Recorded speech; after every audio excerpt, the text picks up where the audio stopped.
This is the Cover 3 podcast. My name is Sterling Bennett, host of 49ers Access. Alongside me today is Dre from Dre Area Sports, Aaron from 49ers First Takes, and we have a special guest. It is Mike from Fourth and Gold. Going to get into the return of Brock Purdy and Ricky Pearsall last Sunday against the Arizona Cardinals, then preview this Monday's matchup against the Panthers, and also get into some trade talk regarding Brandon Aiyuk and Mac Jones. But Dre, Aaron, Mike, how we doing today on a Friday leading into Week 12 of the NFL season?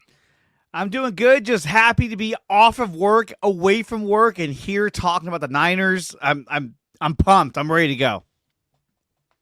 Best part of my weekend. It'll be nice to kind of take Sunday off and relax and watch some games. I like to be able to do that, where you don't have to worry about it. Kind of like on bye weeks or Thursday night games too. So enjoy the weekend, enjoy some football, and then get ready for Monday night. Couldn't be better. Yeah, happy Friday, guys, and I really appreciate you guys putting me on here. Great to meet all you guys in face-to-face, and can't wait to get to this game on Monday night. It's a really big one. Niners are playing these Panthers, and it's going to be, it pretty much counts for two games because, they're playing for the same playoff spot. So let's see what happens. Yeah, it's a must-win game for San Francisco on Monday. It'll certainly help their wild card push, but also the Bears and the Philadelphia Eagles have a tough game this weekend, so there could be some maneuvering in the wild card hunt as Week 12 comes and goes. But we have to talk about what happened last Sunday first, and that was the long-awaited returns of this franchise's quarterback, Brock Purdy, and their number one wide receiver, Ricky Pearsall, and what was, I think, the best possible outcome for Brock Purdy in his return. 200 yards, 3 touchdowns, great field positioning, and he looked like what could be a very efficient offense for the San Francisco 49ers going forward. Let's start with Dre here. What'd you make of Brock Purdy's return, and where is your confidence level in the offense going forward now that Purdy's back under center? Right now, my confidence level is sky high. I mean, look, he came back, and what did he do? He aggressively threw the ball down the field. He threw a dart to Demarcus Robinson to get a first down. He threw great passes, and then he hit the deep route to George Kittle, which it looked great. To me, it looked like he had a really good hold of the offense. He had a good understanding of the offense. And really, it's like we need them to score points in order for the Niners to really stay in and win games. And I think with Brock coming back, we're going to see a lot of that. I mean, he threw for 3 touchdowns. Granted, it was against a banged-up Arizona Cardinals team, but nonetheless, he still did it against NFL-caliber players. And I think that, look, this is a great warm-up game for him. I think Monday night will be a bigger test. Obviously, it's in primetime national television. A playoff spot, is to be had. So I think, look, my confidence with Brock in the offense is sky high. I wish we still could have got more out of Ricky Pearsall, but I think the fact that he was out there, he was running routes and moving, and he left the game healthy, I would take that over anything, especially an injury. Aaron. No, the game last week he was pretty solid. I think we have to look at Brock differently than we look at Mac Jones, because Mac Jones is essentially, a kind of I call him kind of like a Jimmy G clone. He's very much methodical underneath, hit the quick check down, get the ball out quickly. They play differently. Brock has a more of aggressive play style, which lends itself to sometimes had scratching results. I thought it was a little bit of rust too. So all that was great. He got it out of his system, hopefully last week, but I thought I thought the offense just had a different feel, a different hum to it with Brock Purdy in there. Mainly because they're a little bit more aggressive, moving the ball downfield. There was a couple plays where he made some questionable throws, but that's Brock. That's what he does. That's the difference between him and Mac Jones. But the Niners, with the defense the way that it's been and what's going on right now, they need to score a ton of points, like Dre said. So it was good to get that game out of the way last week, and now we get to go home and have a very winnable game in front of us, and the offense has a good chance to be just as effective this week. So I'm looking forward to it. Mike.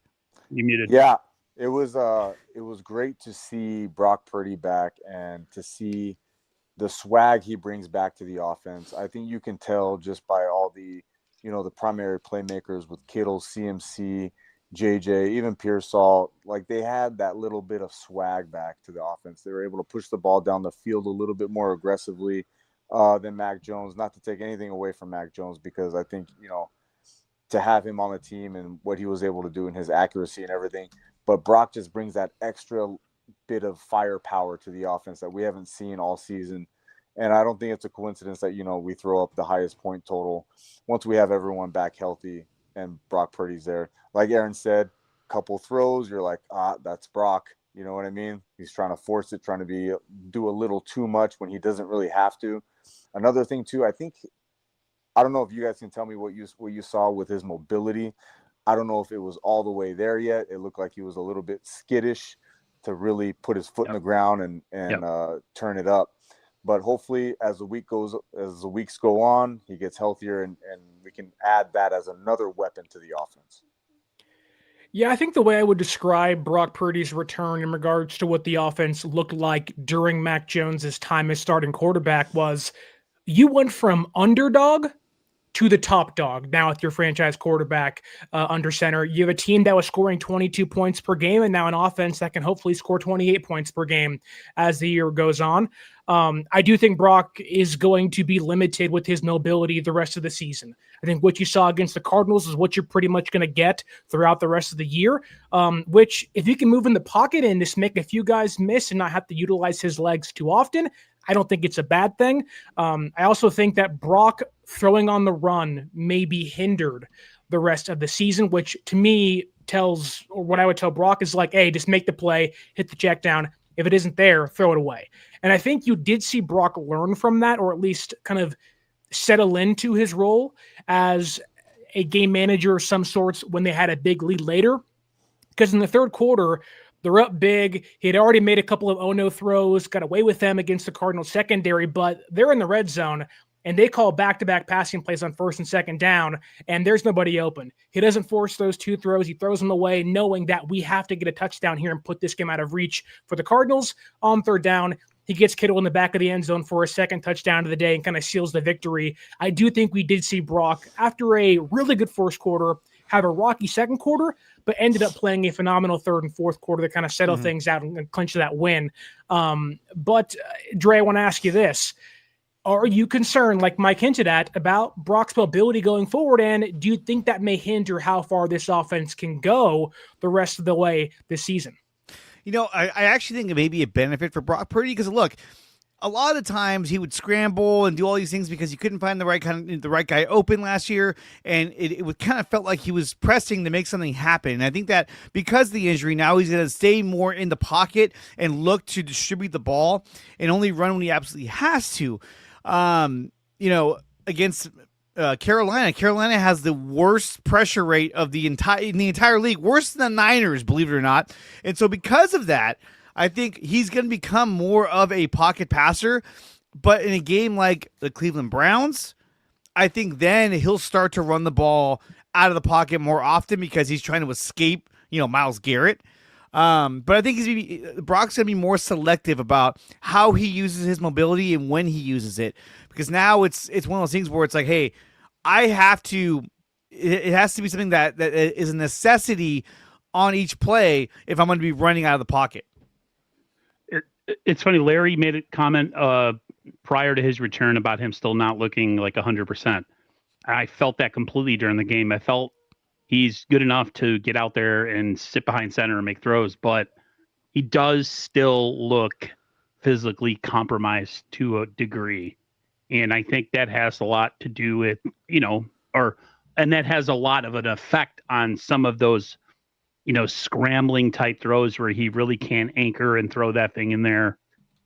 Things sometimes like the one down near the goal line to DeMarcus, where DeMarcus calls from it and then doesn't actually fight for it, which I thought he knocked it away, but I don't know. I had a problem with that. And Juwan Jennings in the same spot he didn't put enough on that one that was rough. you could see that his mobility and some of his anchor when he's able to kind of put a mustard on the ball, it's just not there. So I noticed that, and you're like you guys said, it's going to be something I think we're going to deal with for the rest of the year, and they're just going to have to figure out a way to work around it. Like you said, Dre, shorter passes, quicker release. He likes to hold on to the ball, Brock. That's one thing I noticed between him and Mac. The difference. Brock likes to wait, whereas Mac is like super immobile and essentially like an anchor in the pocket. So I think Brock is more comfortable in the pocket, more comfortable than Mac Jones. I think Mac Jones, based on his past experience, he wants to get rid of the ball faster because he's been behind bad offensive lines that have really just led to a lot of sacks. Even this year, I mean, we saw him just getting pummeled against the Rams and against the Cardinals, and still the guy kept fighting, but it feels like he's more tentative. He's more like, I gotta get rid of this football, while Brock is like, no, I'm gonna stay here and I want to get the ball downfield as opposed to going for the check down. And there were plenty of plays where I saw McCaffrey open for a check down that he would pass up because he wanted to drive the ball down the field, which could be a good thing, but also could be a detriment to the team if he's not careful with the ball. Yeah, Mike. Absolutely. Yeah, absolutely. I think, hopefully Brock, his toe gets a little bit better going up against this Carolina Panthers, one of the worst defense pressure rates in the league, because he's got Myles Garrett coming up, and dude's going to have to – he's got to put his track shoes on, because this offensive line is not going to be able to hold up, and Brock is going to be probably forced out of the pocket and probably forced, to run around and make some throws, and, we'll see how he holds up with that. But, like you said, if he does hold on to the ball a little bit longer, part of that could probably be because his – wide receivers don't have the most speed, the best separation. He's trying to get that, that bigger play down the field, but these guys just can't separate, so they got to figure something out. They got to find that happy medium, and hopefully Brock will be able to get a little bit healthier as the weeks go on. And then that way he can just at least escape the pocket a little bit more to give these wide receivers a little bit more time to separate and get these plays developed. We have a $2 super chat from Cam's dad, number one, not to cover up Mike's gorgeous face there in the bottom of your screen, but it says he loves how Brock could throw it away at first. Now, he's obviously being tongue-in-cheek there, but I do think Brock living to fight the next down is a big factor into maybe being able to continue his playmaking ability while not forcing some dangerous throws downfield. But if you're going to make some dangerous throws downfield, it feels really good to have your number one wide receiver back in the fray to hopefully catch those balls. Unfortunately, Pearsall had one catch for 0 yards against the Cardinals last Sunday, but going forward, I don't know about you guys, I'm expecting Pearsall to pick up some steam and maybe as soon as Monday have a really big impact in a victory this season. I know it wasn't a big output day, and there are some fans out there that would say that if you're this team's number one guy, you have to produce like it. The same thing can be said for A.J. Brown in Philadelphia, but I still love Pearsall. The route running is still there. There was a couple plays on film where he was open. The timing was a little bit off. I know Johnny Dell was hitting that a lot during his breakdowns of last Sunday's game, but would you make a Pearsall's return, Mike? And how do you view his progress going forward? Well, I am just a little curious of why there was just such a lack of connection between Brock and Purdy. Maybe because, Pearsall wasn't able to practice a lot with him. But then if you heard Kittle after the game talking about how he had a crazy week of practice and they were connected and he was making these wazoo catches and all that. So I was just really kind of confused of why Brock didn't really look his way, really at all, or, the lack of opportunities that Pearsall got. But like you said, I think this game coming up is going to be a big game for Pearsall. I don't think they're going to go back-to-back games, with shutting Pearsall out.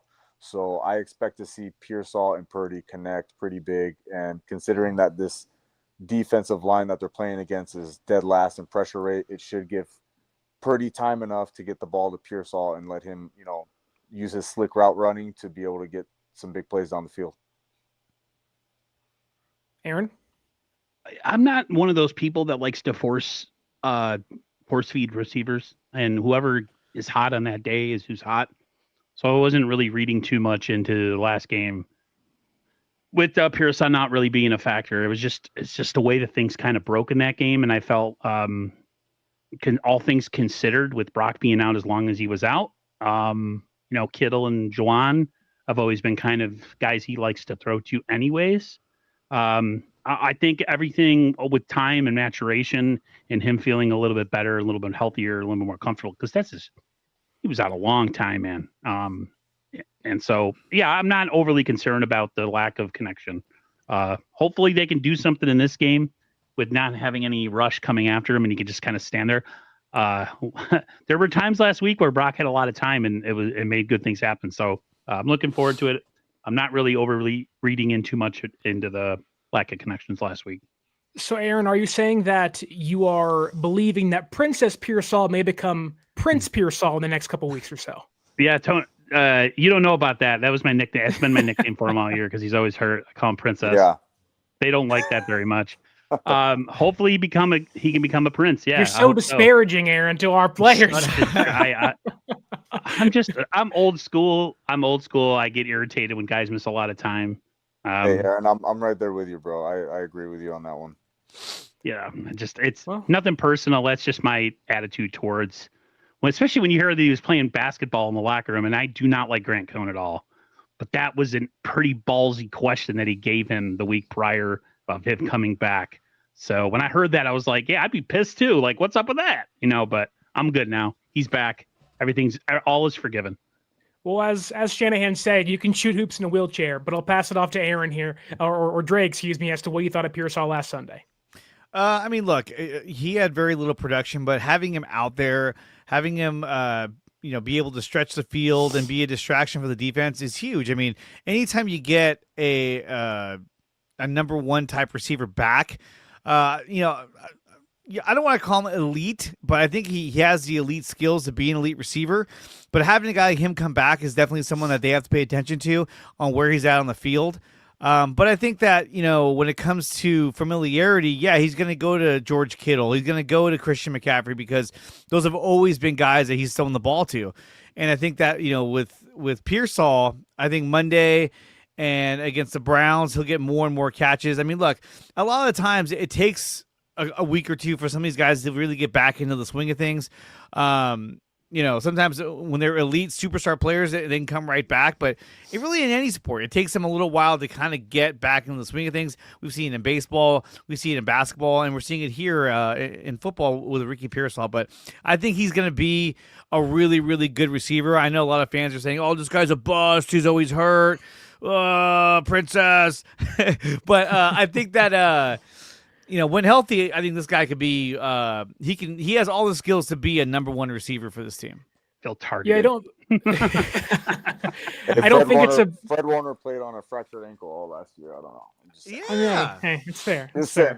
Just kidding. I think it's okay for Pearsall to take a backseat for George Kittle on a heater, who has caught 19 of his last 19 targets for 183 yards and 3 touchdowns. If that connection continues throughout the rest of the year, Pearsall can have 1 catch for 0 yards the rest of the game because Kittle and Purdy have just been in lockstep really ever since 2022. But if your second-year wide receiver is taking a backseat to that, I don't think it's ever a bad thing, especially if it works and you're scoring 21 points pretty much in a snap of a finger. But let's table the Brock Purdy Pearsall stuff for now, because I don't know why it's happening, but entering week 12, we're getting some Niners offseason talk in the thick of the wild card race and a playoff hunt. Let's talk about the offseason, which doesn't really sound logical, but I don't control the media, so here we are. Let's talk about Mac Jones, because I don't think it's crazy to say that Mac Jones saved San Francisco's season. He played really good in the absence of Brock Purdy, albeit the offense was, let's say, less vertical in their approach against opposing defenses. He did enough to win you a handful of football games, keep your season afloat, and give Brock Purdy and the returning Ricky Pearsall a chance to elevate your offense to newer heights and hopefully a better seeding in the NFC playoff picture. That said, because he played so good in the absence of Brock Purdy, some fans here in San Francisco and others in the media have said, stick with Mac Jones. a former first-round draft pick of the Patriots a handful of years ago in 2021, has revitalized his career. But because of that, now you have Jones under contract through 2026, and now the media believes he may fetch a high-end trade pick compensation in next year's draft if San Francisco entertains the idea of trading him. So I'll ask this question first. Should San Francisco at least entertain the idea of trading Mac Jones during the offseason, knowing how important he was to their season in 2025? Dre, what do you think? Yes, absolutely. I think that for a team that's so invested in next year's draft, a team that didn't make a move at the trade deadline because they wanted to hang on to their draft picks or early round draft picks for next year's draft, I think when it comes to Mac Jones, look, he's done a fantastic job, throwing for over 2,000 yards, 13 touchdowns, 6 interceptions. He helped carry this team when Brock was down. But look, would I love to have him on the team next year? Yes. But would I love to get a second-round pick for him, if not more? Absolutely. And I think that with Mac Jones, you're going to have a lot of teams out there. What boggles my mind is that Matt Mayoko, who I respect a lot, was on there saying, I don't think he's going to garner much interest. And then now he's like, oh, he may garner a second-round pick. So he really backpedaled on that one, because when he said that, I was like, you got to be kidding me. Yes, he's going to garner interest from other teams. I can say right now, the Minnesota Vikings, I can guarantee you, are watching his tape right now thinking, you know what? We did it with Sam Darnold. This guy can be the next Sam Darnold. You think they want to go out there again with J.J. McCarthy? No. Whoa, you mean 9? 9. That's crazy. Oh, dude, what a joke of a nickname and an alternate ego. But Dre, go ahead, continue. I'm sorry. Explain the alter ego. Why is he called 9? Is that a connotation about something else about him? No. It's his jersey number, first off. Yeah. Let's not read too much into that. You can go into very dark places. Yeah. But Jeez.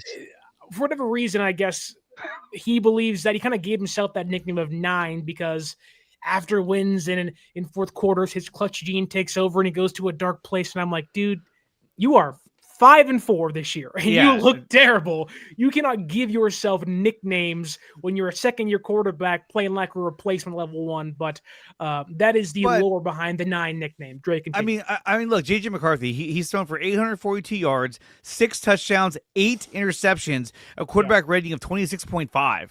He missed some time, but still, that's not good. And so, it's not a guy who takes care of the ball. It's not a guy who's managing the offense. I think they're probably saying, hey, look, if we get a guy like Mac Jones in here, we put McCarthy on the bench behind him for 1 year, 2 year, whatever we can get out of Mac Jones, that's going to be great. We saw what he did in San Francisco. We saw how he carried that team with all the injuries they had on both offense and defense. So I think that Mac Jones will definitely garner interest from other teams because, look, teams are always desperate for a quarterback. They're always looking at, like, hey, look, how can we get a quarterback in here? And not to mention, this is a former first-round pick in Mac Jones. So, yes, he will definitely garner interest, and I think they should trade him. Because, for one, I don't think Mac Jones wants to sit on the bench for one more season. He proved this year that he can lead an offense. He could be a starting quarterback. Now, is he going to be a great starting quarterback? I don't know. The verdict's still out on that. He didn't play the whole year. But I think he showed enough, just like how Jimmy Garoppolo showed enough for the Niners to go out and get him.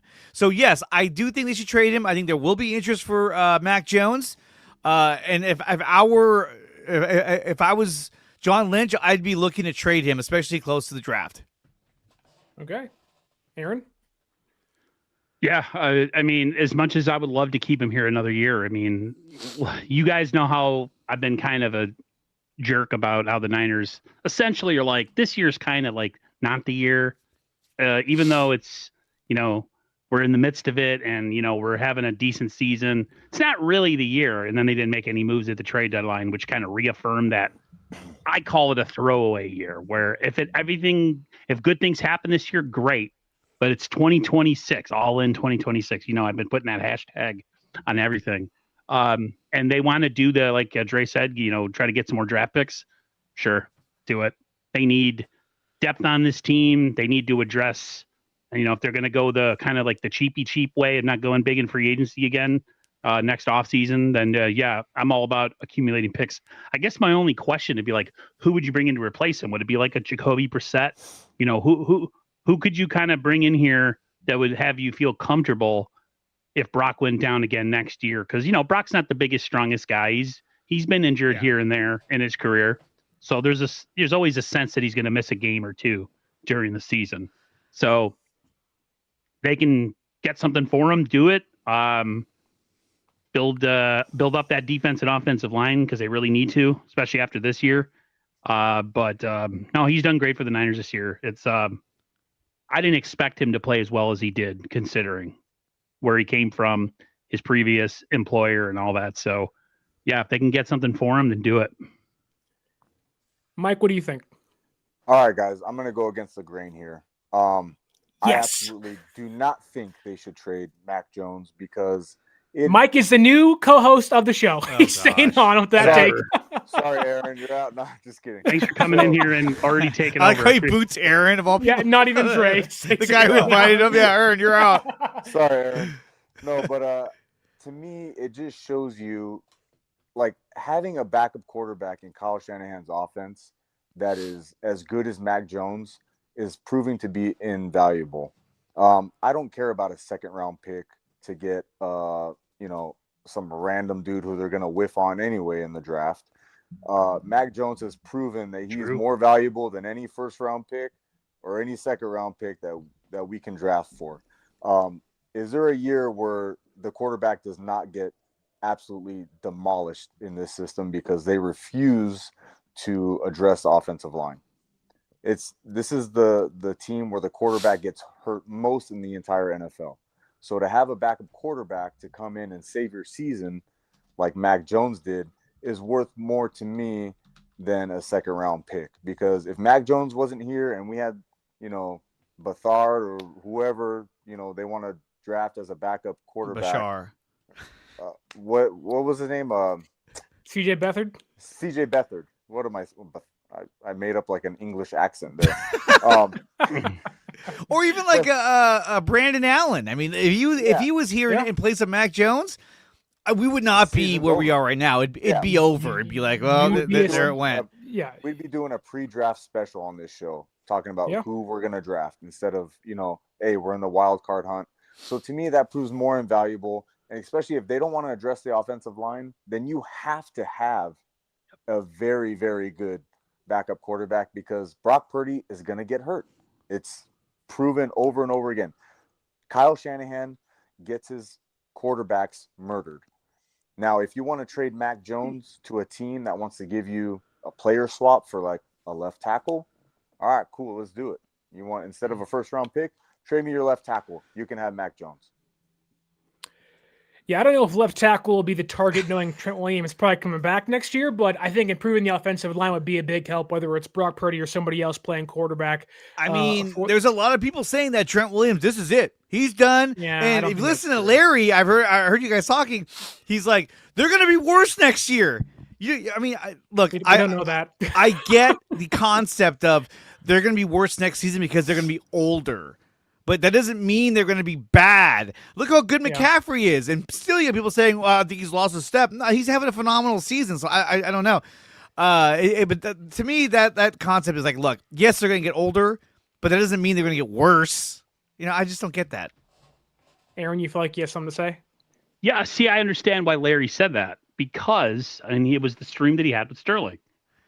This perception, or we were watching Larry, not Sterling, but go ahead. Yeah, thank you guys for not watching my channel on the stream. I watched it on Larry's channel, and I dropped a super chat.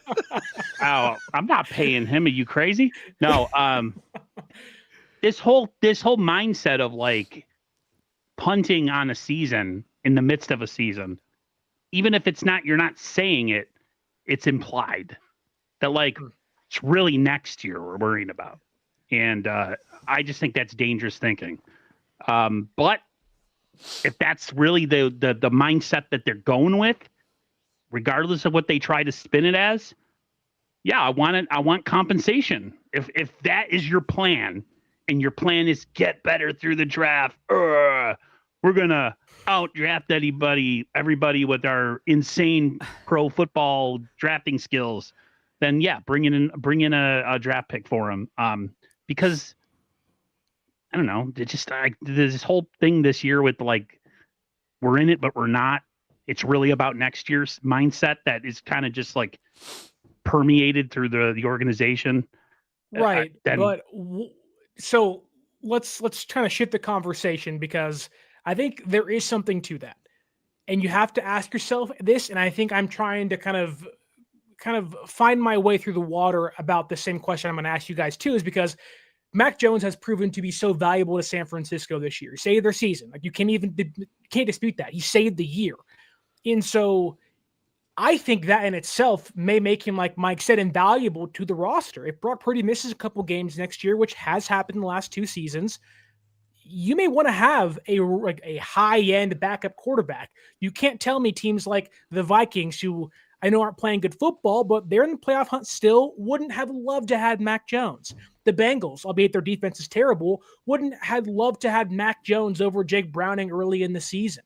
Like, you just can't tell me that's incorrect. And so if Purdy, who misses maybe a couple games per year, if you can kind of, I guess, float or stay somewhat competitive with Mac Jones as your backup and risk losing him in 2027 and get a compensation pick back, why would you trade him away this year? And I get it, Aaron, you're going back to the whole point of you're somewhat punting on the year. I wouldn't go that far, but I get where you're coming from with it.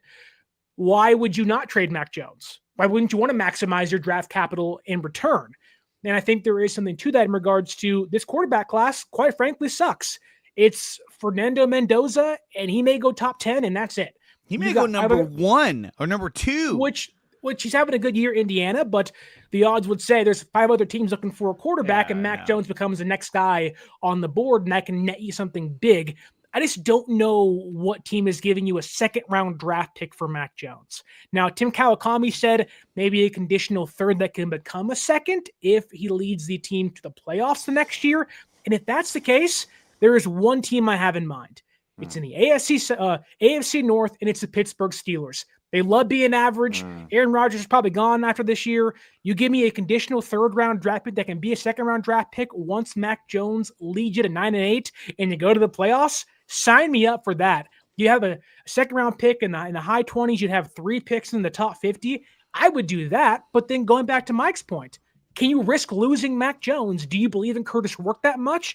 Is there some guy in free agency you'd like to sign? And I think that's the kind of conundrum you find yourself in as to who is Mac Jones more valuable for?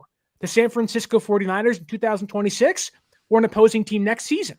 How can you not put respect on Adrian Martinez's name? The guy was a UFL MVP. But look at this. I mean, like, when you look at the unrestricted free agents going into next season, right? Obviously, there's Daniel Jones. He's probably not going anywhere. The Colts are going to retain him. Anthony Richardson is probably going to get traded. Who knows? Who cares? He'll be a Jet. He'll be a Jet.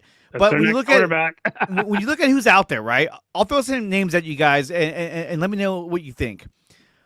Marcus Mariota. That's a name that could be a backup quarterback. He's mobile. He's terrible. He's not that good. Great Oregon, though. Zach Wilson. Kenny Pickett. Case Keenum. He's still playing. He's going to be a free agent. He's also 37, so probably not. Let's see. Trey Lance. Carson Wentz. For Trey Lance. No, these are all free agents. They're going to be free agents. Carson Wentz actually wouldn't be that bad, I think. Carson Wentz, I thought, looked terrible when he was out there. Very inaccurate, overthrowing a lot of players. Offensive line also sucks. Give me maybe they should sign Winston. You eat dubs out there in the Bay. Sam Howell, Tommy DeVito, Gardner Minshew. I mean, look, it's not a very deep class. Malik Willis. I know he beat the Niners, but still. Jake Browning. So a lot of these guys aren't like the cream of the crop. They're like, oh, okay, well, there's that. I think Kenny Pickett is intriguing, but then again, he hasn't started for anybody in the past 2 seasons, so this guy probably is a big nothing burger. So I would say, look, out of all these names on there, possibly Zach Wilson, but he's kind of a head case. I think a guy like Marcus Mariota will probably be a safe bet because he's been a backup quarterback for pretty much his entire career. So I think he could fill in that role. Obviously, there's Jimmy Garoppolo, who would never come back here ever again. Mitch Trubisky, which didn't even know he was still playing. So again, Josh Allen's back up in Buffalo right now. He is. So again, when you hear all these names, right? None of these names really stand out to you like, oh, that's the guy that could replace Mac Jones. Now, look, Kyle knows how to rehab quarterbacks like none other, right? But none of these guys stand out to you. So then you ask yourself, well, wait, maybe we hang on to Mac Jones for one more year. Now, if Mac Jones says, hey, I want to be traded. Like, I feel like I've earned the right to ask you guys to trade me because I want to be a starter somewhere else. That's a little different. There is speculation from Tim Kawakami as to he signed a 2-year deal, kind of helping San Francisco help him out of like, I'll do 2 years. If I play and maximize my value, you trade me to somewhere else where I can start. So might be onto something there, Dre. Yeah, I mean, and that's the thing too, is that you don't have a lot of big options. You still have Curtis Rourke. You still have Adrian Martinez, but we haven't seen them actually play in an NFL game, so we don't know how good they're going to be. And they're likely going to draft another quarterback in this next draft, somewhere late in the, 6th round or whatnot. So there's plenty of options for us to pick from, but I think that if the value is high enough for Mac Jones, you got to make that move. If someone gets desperate enough where the Vikings are like, hey, we'll give you a 2nd-round pick, boom, done. I wouldn't think twice about it. Well, so, and I don't want to jump on Aaron and Mike, but let me ask you guys this. What is a level of compensation you couldn't say no to, or you'd be comfortable letting Mac Jones go for? Let's say it's a 3rd-round pick and maybe a 7th-round pick. Would you let him go? A 3rd-round pick, I would. Absolutely. A 3rd and a 7. Would you say yes? A 3rd and a 7? Yeah. I'd be like, let's do it. Okay. Aaron? Sign me up. A 2nd, I would still want a mid-rounder and a late rounder the following year. So I would want a 2nd, maybe a 4th, and then a 7th. You want 3 draft picks for Mac Jones? Sure. You ain't trading Mac Jones in, brother. I'm sorry. You never know. Teams get desperate. They're like, I need a starter. That's fair. I need a starting quarterback. I mean, J.J. McCarthy has not looked sharp at all. Mike, what do you think? What would be your asking price for Mac Jones? A 3rd rounder? Absolutely not. Have you guys not seen the track record of this administration drafting in the 3rd round? Sherman again. You don't want Ty Davis Price again, Mike? No, but Mike, I agree because I mean, like, look, I want to trade Hendrickson. These guys were like, "No, you guys save your draft picks." I'm like, that's a rental. I would send him my 2nd round. I would say, take my 2nd-round pick. Okay, he's a rental, right? But think about this: if he was on the roster right now, how much more confident would you feel about the Niners going in the playoffs? I would feel way more confident having Trey Hendrickson. The exact same level. The exact same level. Why? I would feel way more confident because this team has a hard ceiling. Well, Mike's talking. The NFL is so wide open right now. There's really no truly like dominant team, right? Especially like in the you have the Eagles and the Rams, but like we already beat the Rams. Like we could beat them if our defense was better. Kyle can figure it out, and I think it was just so wide open this year. And I think things just broke the Niners' way that they were in a position to put themselves to be a true contender. I think, that's a whole nother subject. But as far as the whole Mac Jones thing and what I think, the true compensation would be, like I said, 3rd-round pick, absolutely not. We flush those down the toilet left and right. That's not even worth it for me. And I think the 49ers have to value the backup quarterback more than any other team in the NFL just because the odds of them playing are just so much higher. And every win is worth so much to you as a franchise than a draft pick. Honestly, I wouldn't even want a draft pick. I would want a player swap because I don't trust them. What about a 3rd in a player swap, Mike? Okay. Who's the player? Yeah, like it's like a DB. A guard, teams getting Mac Jones are probably trying to win. But see, people aren't going to give you valuable pieces. Teams are not going to trade offensive linemen. Those are like gold. They don't trade them. They don't. I want to hear what Mike. I wanted to hear what he had to say. Yeah. I mean, honestly, like I just don't trust them to draft right in the early rounds. That's why I'm like, yeah, you can give us a first. Any other team, if I'm the Rams or whatever, and I can trade my backup quarterback for a 1st-round pick. 100%, of course, but just this, they don't have the track record of of doing anything with these picks that would make me value that over Mac Jones, who just came in and saved our season. Yeah. And like you said, all the free agents that are out there next year, like we have the ability. We're in the driver's seat to ask for the compensation because it's not out there. It's not out there in the draft, and it's not out there in free agency for these teams that really need a quarterback. So like it better be a haul. It better be a haul, honestly, because for how valuable Mac Jones is to us, look what he did. You know what I mean? Like, I don't know. It has to be worthwhile. Who is the last backup quarterback to get traded to net back an actual haul of picks or players? I can't think of one. Montana? But that's okay. I mean, like, you can't pick one of the greatest quarterbacks of all time and equate it to Mac Jones. Listen, I'm a Montana guy. Montana's my GOAT. He always will be because I'm old. I'm 40, almost 46. But that's no, I don't know. Not Mac Jones. No, he's definitely not Mac Jones. He don't got 4 rings on him. And exactly. So, like, I don't know what team would pay that high of a price for Mac Jones. And I mean, teams in the past have made stupid trades for quarterbacks just because they're so desperate to get one. But, like, think of teams picking in the top 10. Like, the Titans have their quarterback, right? The Jets don't have one. They're going to draft probably Mendoza from Indiana. Let's assume that. Then the Raiders still have Geno under contract. The Vikings. Geno Smith is terrible, dude. He's terrible, but he's under contract for the next couple of years. Yeah, Chip Kelly's offense doesn't work in the NFL. It doesn't. Yeah. It does not work. It never has. We know people want to call Shanahan's offense like a bunch of trickery and misdirection and all that stuff. Chip Kelly, that is what it's a college offense that does not work in the National Football League. Yeah. Yep. Which is crazy, too, because it didn't work in Philadelphia. It didn't work in San Francisco. And now it doesn't work in Vegas. But I just don't know what team that needs a quarterback is willing to move that much compensation for a guy like Mac Jones, who, mind you, it will be a rental piece for them as well next year, unless they sign him to a contract. So they might. And like San Francisco has some leverage in that regard. Mike said it, under contract for next year. You may have some leverage. The quarterback class isn't good. The free agent class isn't good. So you can kind of hold Jones to a higher value than most off seasons. But I just don't know. Like, Tennessee isn't getting a quarterback. The Colts have a quarterback. Pittsburgh may be somewhat eager to get Mac Jones, but I think the Vikings make the most sense because they got J.J. McCarthy. They want to develop him, right? I mean, he was a first-round pick. Well, then he needs to play. Exactly what I was going to say. He needs to play. I mean, if you get a guy like Mac Jones, I mean, look, you got a lot of talent on your team, and if J.J. McCarthy's not the answer, maybe he is down the road, then you acquire a guy in Mac Jones, you make him your starter, you got him for 1 year, and then he can be the quarterback ahead of J.J. McCarthy to try and lead this team back to the playoffs. Do you think the Vikings would actually sit McCarthy? He was hurt last year, mind you, but they were going to sit him for most of the year anyways, with Darnold playing quarterback until JJ hopefully usurped him as a starter. Then he comes in this year and plays like this freaking hot dog flavored water throughout the season. It's like, you can't bench him and then hope to go back to him.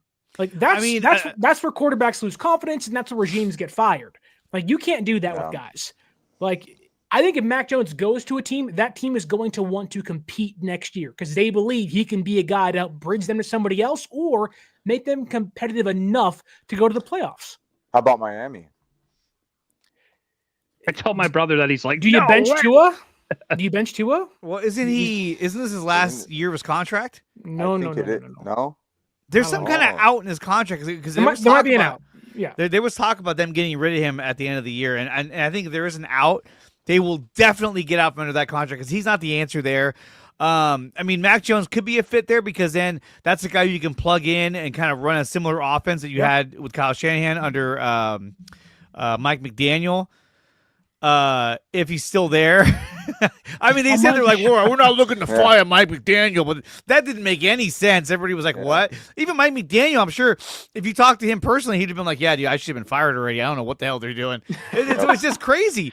But I could see him going to Miami because then they can look to try and, draft or acquire a young quarterback and kind of have Mac Jones be that, that fill-in for 1 year. There's plenty of options out there, and I think a lot of teams are willing to try it. The Jets could be a team as well. Another quarterback that I could see the Niners, signing, acquiring is, and you guys are going to hate this, is Justin Fields. I mean, remember, during the draft process, Kyle Shanahan and John Lynch, they had multiple workouts with Justin Fields. And as a backup quarterback, I could see them going back down and saying, hey, what about that guy? We looked at him pretty closely in the draft. So that's just something to throw out there. Pass. I know.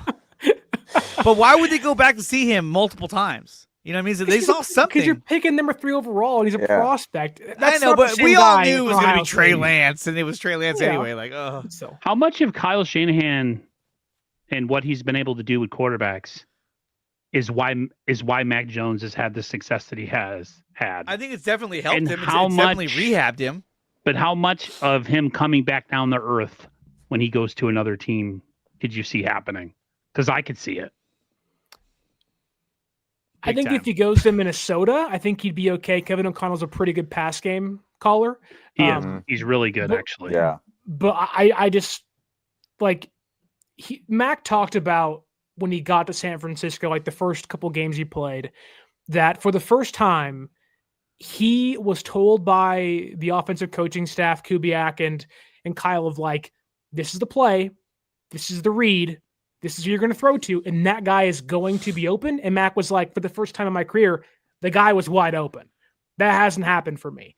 And so I think there should be some expectation of, although Mac won't maintain this level of 45 attempts per game and 300 yards and whatnot, I think Mac can still throw for a touchdown and, 250 per game and be a competitive team. We mentioned Jimmy Garoppolo. Jimmy Garoppolo, albeit wasn't a world beater, he's a competitive quarterback in a really good system. You give Mac Jones that, I think your team will be pretty good. But Mike, what do you think? Do you think they should trade Mac Jones? But also, what team do you believe could be an actual destination for him that would give you what you wanted for Mac Jones? I don't think there's going to be a team out there that's going to give me what I want, because obviously I see Mac Jones as invaluable to the team. And, it's just like you said, it's not realistic. When was the last time a backup quarterback fetched that much, draft capital back? It's not really realistic. I just think he's worth more to the Niners than he is worth to another team, just because the injury history of the quarterback situation in Niner land. This offensive line is really bad. They like to get their quarterbacks hurt. Even if they buy them Toyota trucks, it doesn't matter. They'll still get smoked. And there's going to be quarterback desperate teams. Like I said, maybe Miami is an option. I do think Tua has some type of out this year. I could have swore I read that somewhere. That's why I gotta find out. Let's see. Yeah, I could have swore I read that somewhere, and that's why it came to my mind. But Sterling likes to prove us wrong. It's just I just want to know what's right. Because there's talk about them getting out from under his contract this next offseason. So there's definitely something to be said about that. So it's just, Mac, he's actually a really good quarterback. I think he found the right situation here and he's blossoming. And unless he demands a trade from the Niners, I don't see the rush to move him off. I really don't. I just think if the price is right, if a team comes to you and says, hey, we'll give you a second round pick for Mac Jones, I would do it. Now, even a third round pick, I would highly consider it. But like I said, if the asking price is big enough, or if the offer is big enough, I would take it, because it's like, hey, look, when am I going to have a backup quarterback that's worth this much in trade value, in draft value? Who knows? Now, a lot of teams have crap quarterbacks as their backups. Is a third round pick worth more than 3 wins to you in a season? It depends on who we get.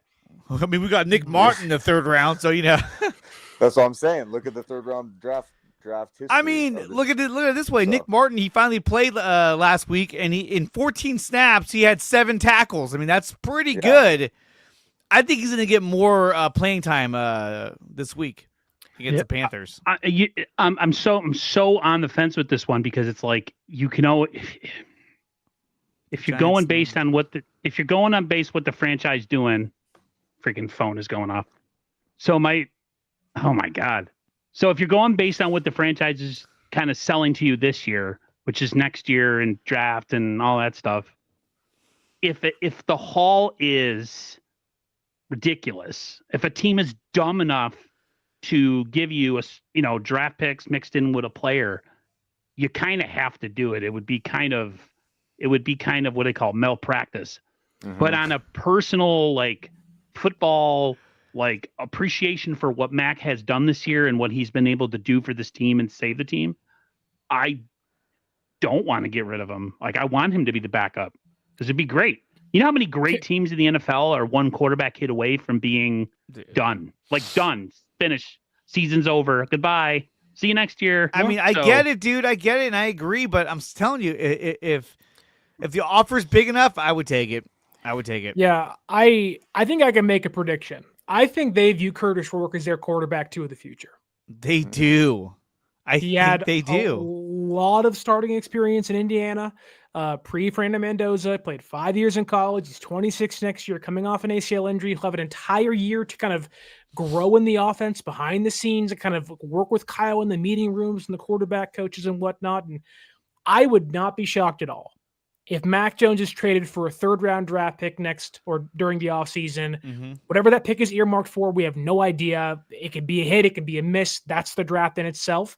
But I think that they value Rourke's starting experience in college and believe that can help translate into being a quick QB2 replacement, if you will, behind Mac Jones. And I mean, to be honest with you, I mean, going back to Aaron's point, if they're kind of preaching next year, all in, it would make the most sense to trade away Mac Jones. I hate doing that because he's so valuable to the team. Mike, you have a lot of good points and how valuable he is. And I think, that is kind of the fence they're on of like, which way do we go? Do you risk losing the best backup quarterback in football and maybe not have any good quarterbacks behind Brock Purdy? Or do you want that 3rd-round pick or something else in return that can actually maybe help fortify the offensive line or the secondary? Like, if that 3rd-round pick's a really good safety, then sign me up. Like, why wouldn't you say yes to that? But we all know quarterback is the most important position in sports, whether it's baseball, NBA, soccer. Quarterback means the most to almost any single team. But I did look up Tua's contract to give us some information. From what I could find, the out in Tua's contract is after 2026, which means if they released him, then they can avoid what I believe is a $17 million guarantee in his contract in 2027, and they could only take on a $34.8 million cap hit that year and spread the rest of it out through 2028 as well. So the out seems like it's next year. But Next I year. mean, yeah. Look, we talk about a 3.5 man front. We talk about, getting a 3rd-round pick, possibly a 2nd-round pick. The thing is that, like, if we're able to land another, another guy to help out our defensive line. I mean, look at last night. You want to pass? Will Anderson and Daniil Hunter combined for 4.5 sacks, 17 pressures, and had 36.1 pass rush win rate. The Niners have had that in like all year. Like our number 2 leading sack leader is Nick Bosa. He hasn't played since week 3, and so it's kind of like, man, if I get a 2nd-round pick and I can get a guy like a Will Anderson or somebody else, that's, I mean, come on. But will they? That's but the will question. they? You never They know. won't. Are they going to take Jake Moody again? I don't know. We got Matt Gay. Hey, we might need a new punter. I don't know if I feel really good about Morstead. So He might retire. He's so old. He's going to retire. He's probably going to retire. Let's stick on the pass rush before we get into the Aiyuk trade stuff, because Aaron wanted to dive into what John Lynch said today on KNBR, because as he rolls his eyes, he has been rather upset with the pass rush and the inactivity by the front office to help fortify that position at the trade deadline. That's where me and Dre agree, is just like inactivity and a big need. Whatever. John Lynch essentially said that in a roundabout way that he saw the lack of sacks against the Cardinals when Brissett dropped back about 50 times last Sunday, and that was somewhat concerning to him. But he believes that they were getting pressure, but just really couldn't bring the quarterback down. This is your thing, Aaron. You didn't like that. You were frustrated by it. Maybe there is some non-buyer's remorse by John Lynch, but what'd you make of that, and how do you feel today about it? John Lynch, I love him, and I love what him and Kyle have done for this franchise. But he's it's politician talk, man. He takes a fresh coat of paint on a turd and he wipes it right over the top of it. And that's what he did. You cannot make me feel good when you had 57 dropbacks, 47 completions, almost 60 dropbacks, and you had no sacks. None. I don't want to hear about you getting close. They got real close. Close is good in hand grenades and horseshoes. Like, that's the only time it matters. Don't tell me that. I'm not saying that one player at the trade. I'm not saying that one player at the trade line would have made a difference because we're so injured. But dude, it just makes you look that much worse. Jalen Phillips would have got there. It's just probably. He would have. John, I love you to death. You're the master politician. You can, most of the time you can make chicken salad out of chicken shit, but not this time, baby. You're not selling me on that. We almost got there. What does that mean? Like, you go against a good team with a good line. You need to score. What do you got to score 60 points to beat somebody? Get out of here, dude. I'm not buying that. Sorry. You know, it's a case too where when you look at our schedule and you see, these easy games or winnable games, I should say, and coming up, especially with the Panthers and the Browns and the Titans, it's kind of disheartening because you look at it and you go, yeah, they could win all those games and they can improve to 10-4, but then it's like, well, is this fool's gold? Is it like, right? Is it really a 10-4 team, or is this just a team that beat some really bad teams and then get, trucked against, the elite teams in the playoffs? So that's one thing I'm worried about. And I'm hoping the offense can really come into form and become a powerhouse because they're going to have to be at this point. Yep. I agree. I think it was what John Lynch said was just, like Aaron said, he's being political. He's saying the right thing to say. He knows deep down inside, he was like, that was a shit show. You know what I mean? That was unacceptable on any standard. I mean, is that an NFL record where someone dropped back 57 times and not one sack? That's got to be insane. I've never seen that in my life. 13 pressures. He has to know that. I think they know deep down inside this defensive line does not have it, and their lack of making a move on the trade deadline was just, I don't know. I don't understand it. I get it. We're not one player away, but they could have got something. Like, if even now, go after somebody's practice squad and just bring some juice in, or just bring something in, because after that last game, you cannot go the rest of the season and say we have enough. I would have thought that they would have offered a 3rd-round pick for Jalen Phillips, and just to say, hey, just tell the team we got somebody, and we want to support you guys, and we want to remain competitive. And to me, that wouldn't have been that much to give up. I mean, obviously you want to keep your 3rd-round picks, but like Mike has said, and I've said it before, they haven't proven, and they don't have a track record of drafting the right players with these draft picks. So it's kind of like, hey, we kind of suck at this. We might as well get a guy in here that can at least help us out this season, and maybe we re-sign him. Who knows?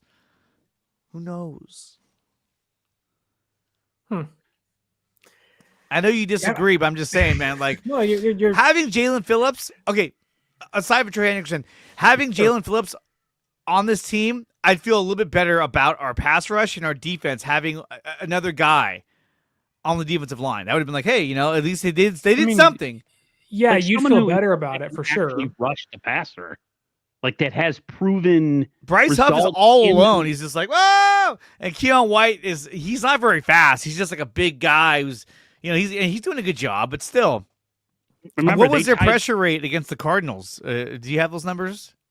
I can bring them up right 47 completions. They tied an NFL record last week. Well, I mean, but look. Bryce Huff had a 20% pass rush win rate. Elliott had a 12.5. White had a 8.3. Samo had a 7.7. Wow. So it's not terrible. Like 10 is starting, like kind of the baseline. How many for a pressures starter. They have, or how many hurries? They have 13 total pressures. Oh my god! So Which I think that is their fourth highest since week 3. Yeah, you know, but my the guy brother, dropped back 57 times. You're not wrong. Yeah. my brother wrong. made a good point about the Texans pass rush. He said not only are they really good, he goes, but they're sound and their gap integrity.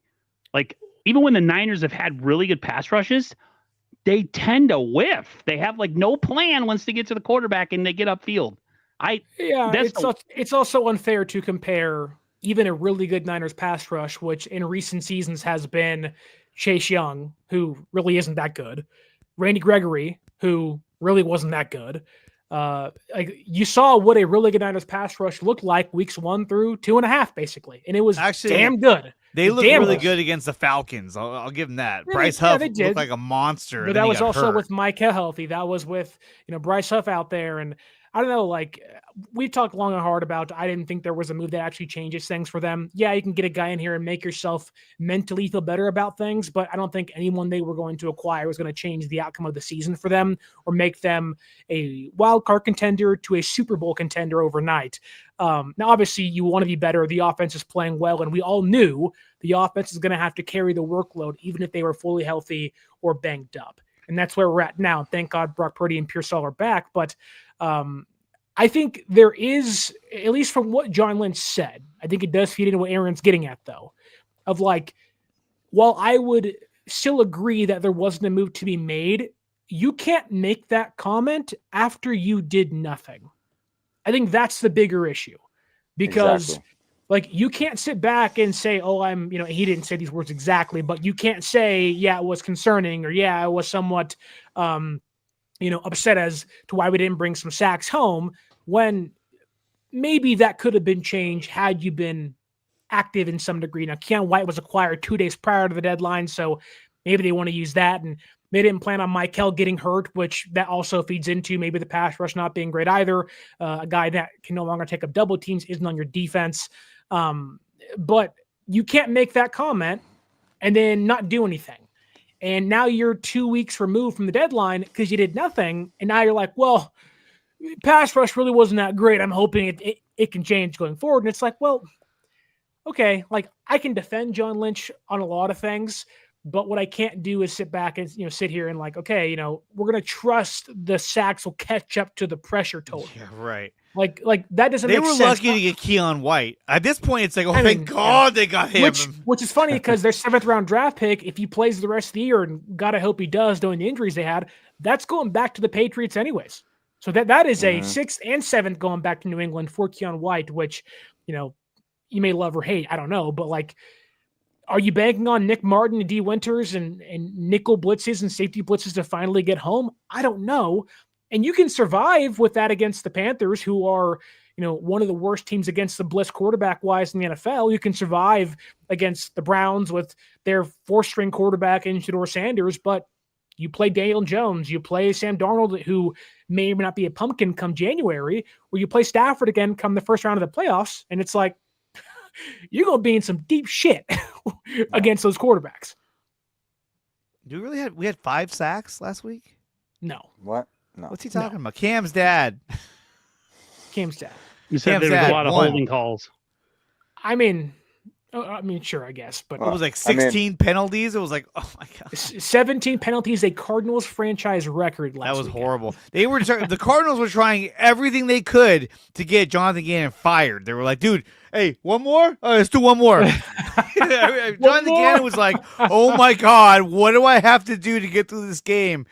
And even the press conference, I watched his press conference. He was so mortified. He was like, oh my God, what do you say? You're like, oh God. And look, I think this is a testament to Kyle Shanahan, to Robert Saleh, the organization. Yes, they've made some decisions that we haven't agreed with, but with this many injuries that they had, we saw the Arizona Cardinals have this many injuries, and they basically imploded. It had 17 penalties, got blown out, and the Niners are still competitive and now are getting healthier. So, to me, that's a testament to the organization. And coaching, yeah, absolutely. Yeah. We have 2 super chats, both via Cam's dad. Number one, once again, he says the rash of rookie QB failures is glaring. Yeah, I'd agree. Absolutely. Like teams don't let quarterbacks develop, nor do college organizations and universities really run pro-style offenses much anymore, which certainly doesn't help those guys. They don't draft quarterbacks into situations where they actually might have a chance. Yeah. That's what Tom Brady was talking about. Like, you come into a building and you don't one of the great things about Joe Montana and the era of the 49ers is just the amount of great assistant coaches they had and how those assistant coaches helped make these great quarterbacks that our history of our franchise has had. It's important. You can't just throw a guy to the wolves and be like, hey, go figure it out. Like, no. Yeah. There has to be a plan to groom a guy. Like Montana was groomed. He didn't start his first year. He was in and out the second year. And by the third year, they were a Super Bowl champion. You know what I mean? Like, it was a gradual thing. If you're the Browns, you're like, we got Shedeur Sanders. This guy's going to be the next big thing. Who's probably going to be the quarterback against the Niners in a couple of weeks. You know, Matt Barrows threw out a trade idea involving Brandon Aiyuk and Mac Jones. He said, basically what he said was, you put together a deal where you trade Mac Jones and Brandon Aiyuk to the Cleveland Browns. The idea is that to get out from under Ayuk's contract. I think it's... Didn't Aiyuk decline to get traded to the Browns in the first place? Yeah, I know. But I'm saying, if you pulled that off, I mean, the Browns would have to be the biggest idiots in the world to be like, okay, we'll do it. You know? I can't see it. I can't see him doing it. I can't. Did Barrows list some compensation? No.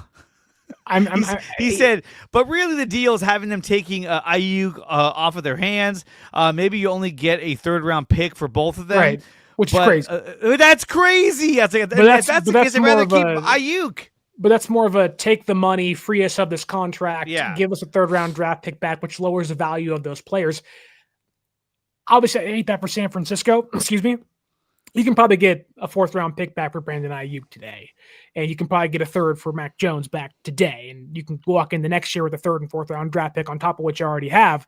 But for Cleveland, I don't hate that if I'm Cleveland. I get Brandon Aiyuk and Jerry Jeudy and Harold Fannin Jr., and I get an actual competent quarterback, although I'd fire Kevin Stefanski. That guy's he's got to go. He's got to go. But okay, let's kind of turn this back around into the Brandon Aiyuk trade discussion. And I want to get Aaron and Mike more involved here. I know me and Dre are hogging the mics right now, and I want to pass on the ball.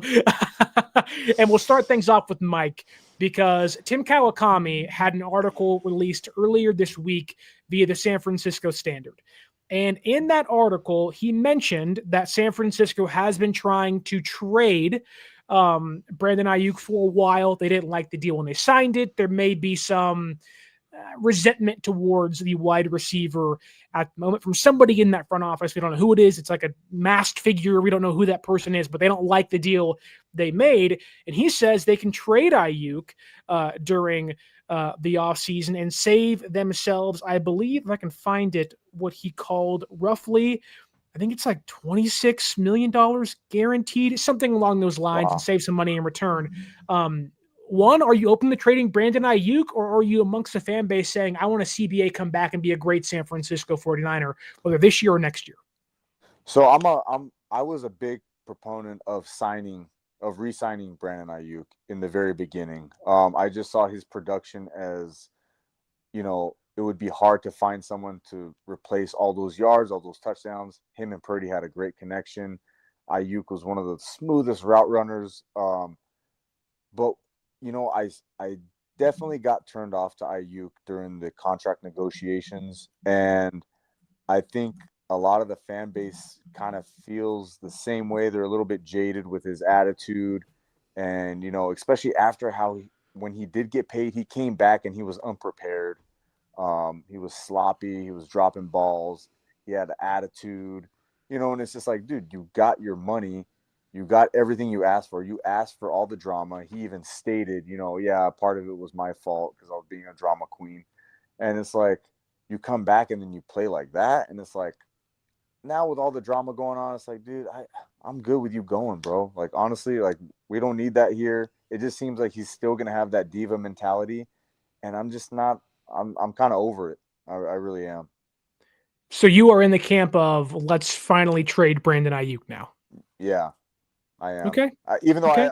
I used to love him, and I think Right. I think wherever he goes, I think he's gonna ball out. I just think that situation has soured here so bad where he's gonna need a change of scenery. I just don't Okay. see how it's gonna work.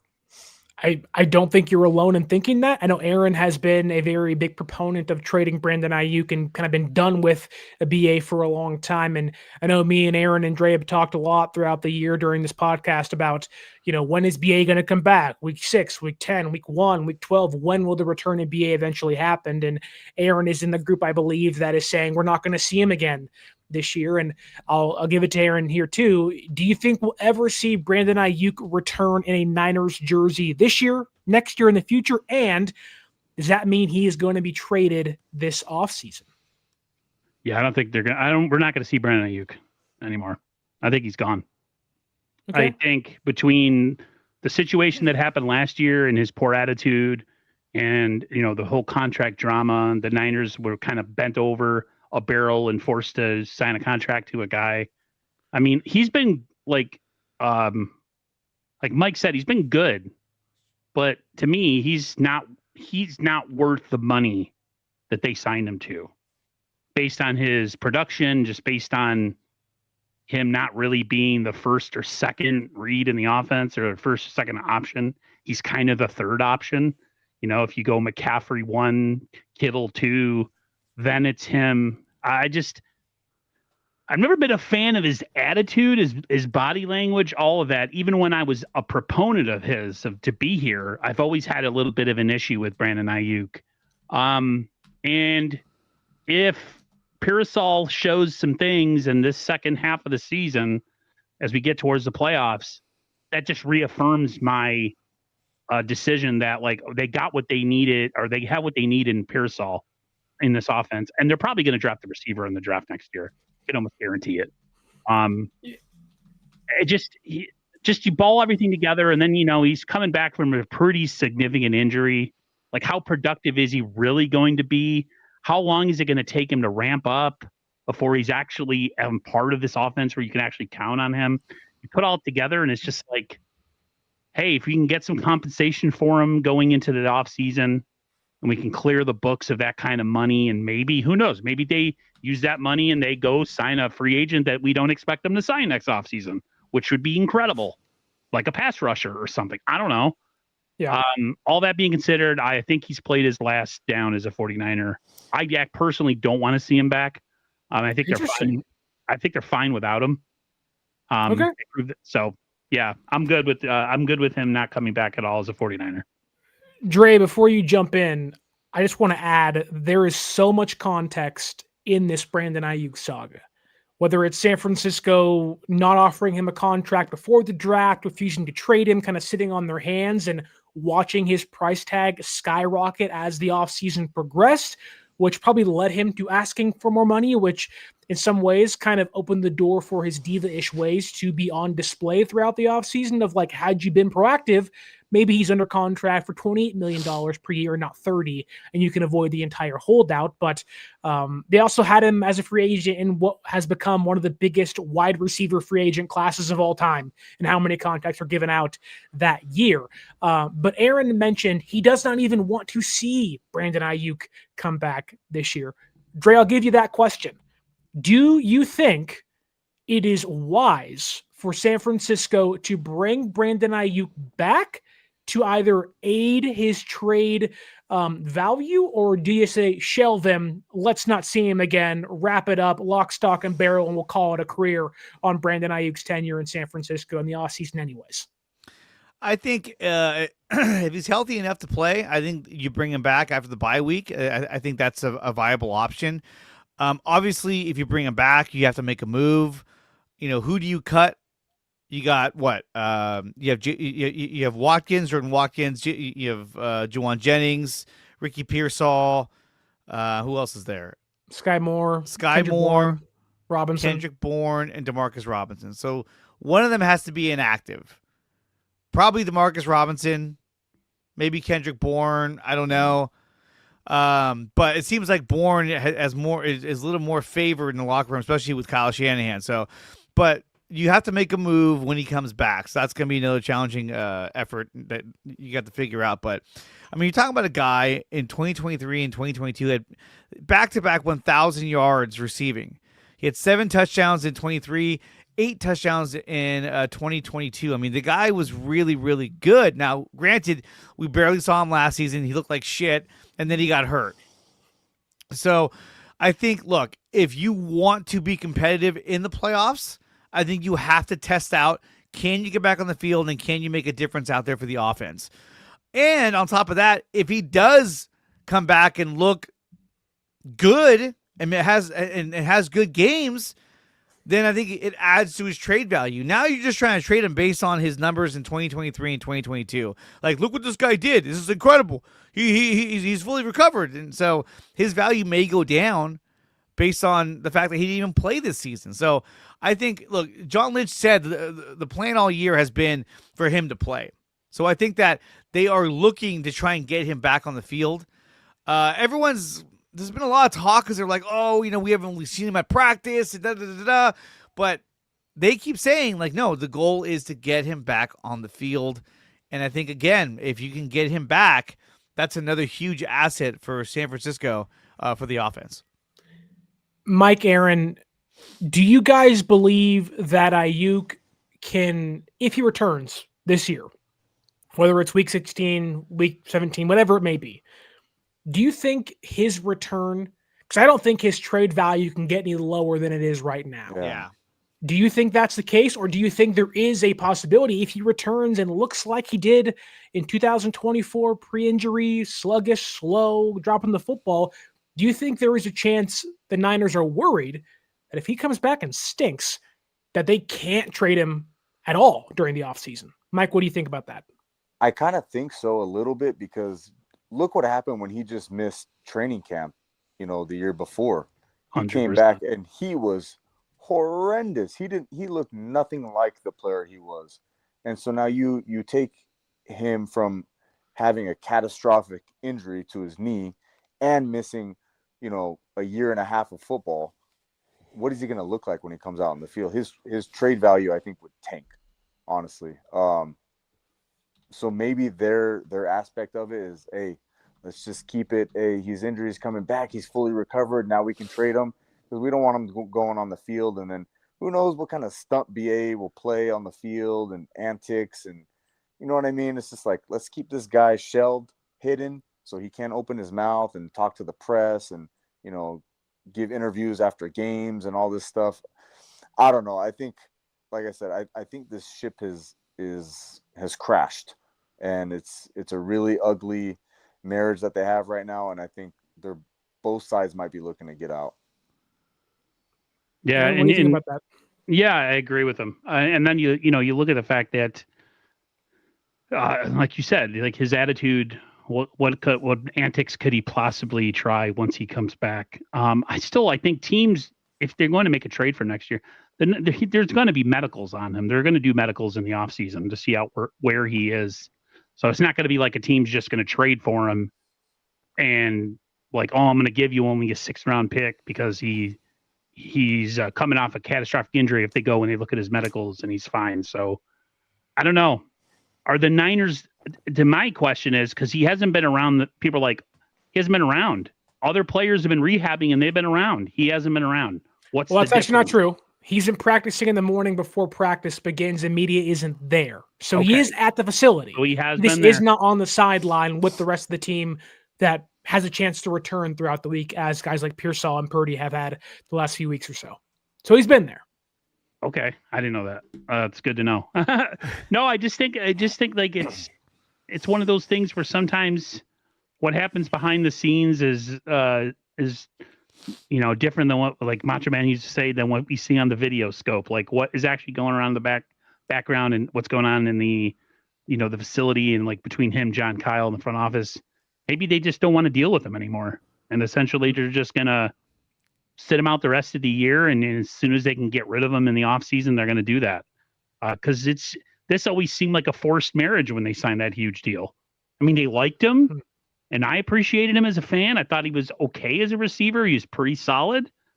But for everything they went through during that contract negotiations and then the whole practice thing where he's acting like a petulant baby because he had the wrong shorts on, I'm just like, dude, you're supposed to be a leader on this team with the kind of money you're making. Exactly. What are you doing? What are you doing? Yeah. Now, I don't.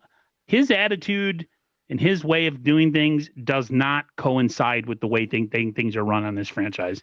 I just don't. I don't like it. So, 100%.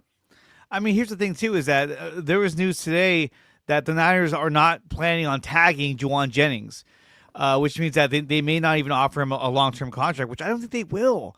So already you're looking at Juwan Jennings likely going to be gone at the end of the season. I don't think he's done anything this season that warrants you offering him a long-term deal. I don't. He's also a 7th-round pick as well. So now you're down Juwan Jennings. Kendrick Bourne, I'm sure he'll resign if you offer him a contract, but you're still down a receiver, and you got Brandon Aiyuk coming back. So now you're not worried about paying Brandon Aiyuk as much money because you're not paying Juwan Jennings a bigger contract. You freed up that money to say, hey, if Brandon Aiyuk comes back and he looks anything close to what he looked like, then maybe we hang on to him for just one more year before we try to move him again. Hope he has a bounce back year next season. But I do believe, kind of what Sterling was saying earlier, that in this upcoming draft, they are going to draft another receiver. I don't know if it'll be in the first, second, third round, but they're going to get somebody else in here because they know, hey, look, we got Pearsall, we have Aiyuk, we have Jordan Watkins, and then after that, it's a crapshoot with Demarcus Robinson and Sky Moore. Those guys probably aren't going to be here next year. Who knows? Who knows? How about this, though? With Aiyuk or with Jennings playing the way he has this year, is he actually playing himself into a situation where his value is low and the 49ers can afford to bring him back? They could. Like, he's actually working he's not playing himself out of a contract because he's just playing so well. I think he's like gone. He's gone. I think he'll get a 2-year deal somewhere or a 1-year prove-it deal from another team, and he'll be gone. 1 year, $15 million. He'll split. I wouldn't mind keeping him, to be honest with you. Oh, Jacob Cowing. Sorry, Cam's dad. I forgot about Jacob Cowing. I wouldn't mind keeping him, but maybe the Niners are done with both of those guys, and they need some. I mean, they need juice in this wide receiver room, anyways. They don't have any speed. You know, do they look at Watkins? This is taking a huge step up next year. Because even if they draft a receiver, they don't really develop them to play in the first year. It's always like unless they're first-round draft picks. Which, ding, ding, ding. I think that's what's going to happen. If you trade Brandon Aiyuk, if Juwan Jennings is gone, that first-round pick is going to be a wide receiver. Kyle's going to get his way. Do you think Kyle's getting his way next year's draft? It's not going to be a tackle. Anyone who thinks, I'm telling you right now, anyone who thinks that they're going to draft an offensive lineman is on crack. The Niners never do that. They never do that. Well, that's not true. McGlinchey was the first number 9 overall draft pick. Well, they had no choice. However, this offensive tackle class sucks. They're like anyone saying they got to replace Trent.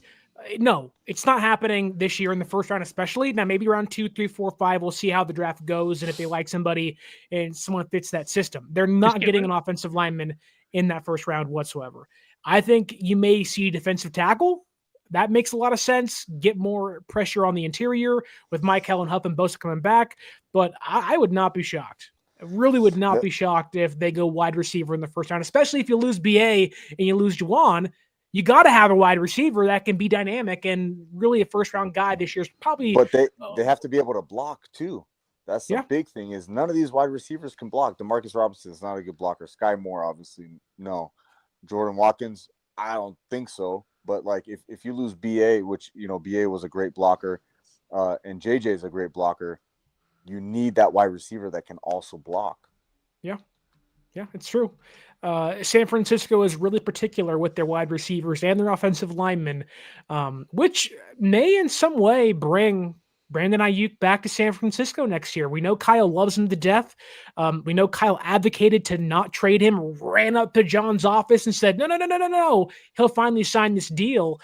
I don't know who in that front office has some disdain for Brandon Aiyuk, but if Kyle can somehow convince them to not trade him and you walk into next year with Ricky Pearsall, maybe 85% of what Brandon Aiyuk used to be, which might be wishful thinking, Jordan Watkins in year 2, Demarcus Robinson, that really isn't the worst room in the entire league. You have seen wide receivers come back from injury, albeit his was a very serious one, that being Brandon Aiyuk. Let's go in the round table here quickly. Do you think Brandon Aiyuk gets traded?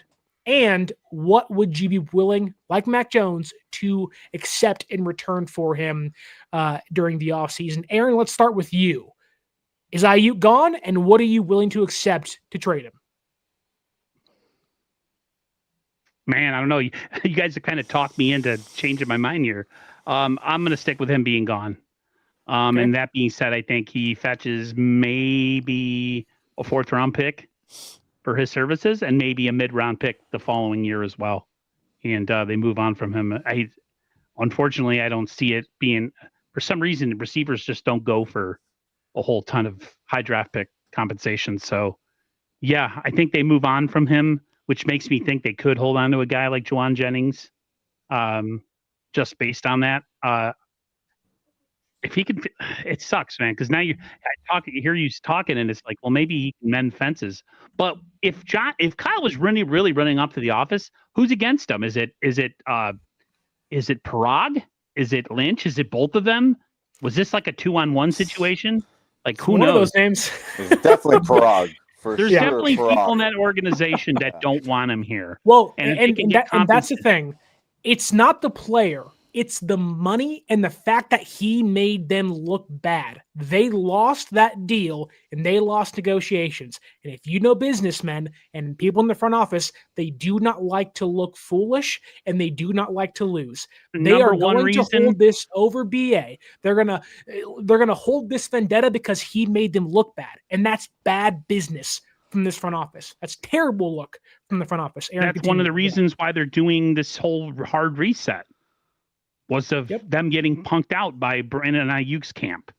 Yep. They're like, screw this. We're not spending money on anybody. Kiss our ass. We're going to go draft everybody now. And like, how bad would that look if Brandon Aiyuk's contract was the catalyst of the need to reset and then you get rid of Brandon Aiyuk anyways? What looks worse? They look worse. Yeah. They have a ton of that on their face. They look terrible if that's the case. But Mike, let's go to you for a second. Aaron says Aiyuk's gone. Sorry, Aaron. What would you accept for Brandon Aiyuk? You said a mid-round pick, right? 4th-round draft pick? 4th-round draft pick, maybe next. Oh, go ahead. Sorry. No. I agree with Aaron. I believe, just based on his injury, his lack of production when he did come back after the negotiation, his little bit of antics. I mean, I don't see anything higher than a 4th-round pick that we would get in compensation for him. Honestly, just that contract is just crazy. Dre? I don't think they trade him. I don't. I think, which is fair. I think they're going to let Juwan Jennings walk. Jennings isn't like the best route runner. He's not fast. I think they drafted Jennings, and they've gotten more than they thought they would ever get out of a 7th-round draft pick. True. And is he going to be a guy they offer a 4-year deal to? No. I don't. They're going to let him walk, get whatever compensation they get for him leaving. And I think that, they're going to hang on to Brandon Aiyuk. Now, if they did want to trade him, I don't think you get a 3rd for him because he hasn't played. I think a 4th-round pick is the highest that you'd possibly get. I think the teams would offer you more like a 5th-round pick for him. And with that being said, I'd probably hang on to him. I mean, when you look at the contract situation on the Niners next season, I don't see anybody out there who I'm like, well, I'm going to have to re-sign this guy. I need to free up some more money. Let's see if we can get Aiyuk out of here. No, there's nobody. The only guy you could see would be Juwan Jennings, and I can tell you right now, they're not going to re-sign him unless he comes back for like a 1-year prove-it deal. But even then, it's kind of like a slap in the face because he wants more money. But he played like crap all season long, and just recently he's starting to play better. So we'll see. But I don't think they trade him. I don't. And what would have been a shocker in the draft if he would have fell the Niners is if the Niners would have drafted Tedoroa McMillan. If he would have fell to the Niners draft pick and they drafted him, everyone would have flipped out. Because we were like, what happened to the defensive line? Kyle Shanahan would have been like, "Well, I need another receiver." So sorry, guys. Well, if you know the rumors, the Rams were calling the Panthers, trying to make a deal up for McMillan. So That would have been could have been very dangerous. that would have been a huge move for them. Yeah, could have been Devontae, Puka, and Tet. But what Dre hit on there, and I'm leaning towards Aiyuk not being dealt this offseason as well. It's, again, like Mac Jones on the fence. What do? You allocate the funds elsewhere, get that money off the books, and go pay for somebody else. But Dre mentioned, and I think it's a good point here, nobody currently needs to be re-signed. The entire defense is basically intact. Everybody's under contract through next season, including D. Winters, I believe. Fred got a new deal. The entire offense, besides Aiyuk, the left guard situation, which you can find anybody else to take that spot, and Juwan Jennings. Only about 4 or 5 guys need to be re-signed. So maybe you see San Francisco be aggressive in the draft and move up and kind of get their guy they love, which could certainly backfire. It has in the past, but could lend to Brandon Aiyuk returning in his contract not being this kind of dark cloud over the organization it seems to be right now. But Dre also mentioned Tedero McMillan, and let's get into Monday's Panthers-Niner game. Took us almost an hour and a half to get there, but we're finally here. Niners-Panthers, Monday Night Football, prime time in the bright lights at Levi Stadium. God forbid it doesn't rain in the Bay. It's not supposed to on Monday, which hopefully Brock Purdy can stay dry and those smaller hands can stay accurate. Can't get him wet. He can't get him wet. Can't get him wet. But he's like a Mogwai from Gremlins. You can't get him wet. You can't feed him after midnight. Otherwise, Who knows what's going to happen. You can't play in the snow. Hey, thank God he plays in sunny California for most of the season. But Mike, let's go to you because I want to talk about some key matchups you think can either help San Francisco win or hinder them in their victory chances on Monday. When you look at the Panthers, who are some players? Who's a matchup you like or dislike for San Francisco on Monday Night Football? Well, I think both defenses are going to struggle in this game. So. To me, T-Mac is obviously incredible. I just don't know if we have the corners to match up with their wide receivers physically, size-wise, not, talent-wise. Demo to me is great. I just, he's not the biggest guy, the biggest corner. And then you have Stout, who's, a little mini-me. So I'm worried about the wide receiver matchups, and the good thing is Bryce Young has been pretty inaccurate going down the field, but he might have the time this week because he hasn't faced a defense with a pressure rate as bad as this. So he might have some time to be able to settle down and relax and get the ball down the field, and all it needs is to be a jump ball to one of his weapons, and this could be a shootout, so I'm worried about the wide receiver matchup. And then, the running back is a stud. He's been able to run the ball. He's had some really good games. I'm worried about the run. I'm just worried about the defense in general. I don't know what they're going to be able to do. Good thing is Bryce Young has been Jekyll and Hyde.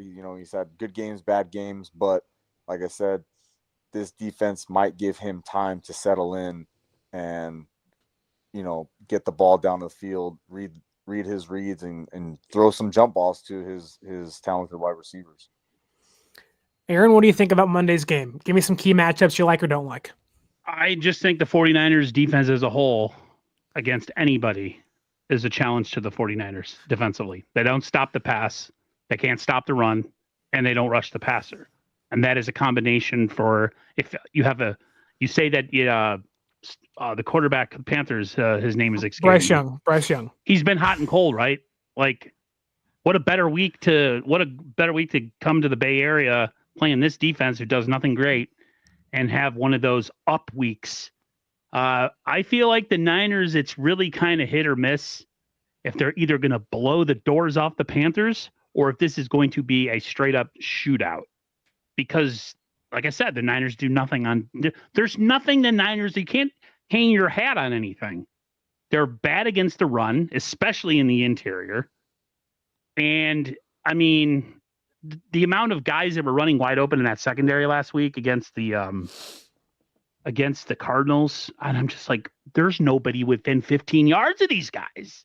Like, what is happening? So between that, I think it's just going to be a who can score more points. And you hope that, the quarterback has a down week and we can outscore them. I hate to say it, but every week going forward to me is going to be the same feeling for me, because your defense isn't good enough to be dependent on. So everybody stays healthy on offense. I think the Niners can put up over 30 once again, no problem. I don't see that as an issue. So yeah, that's where I'm going with that. Dre?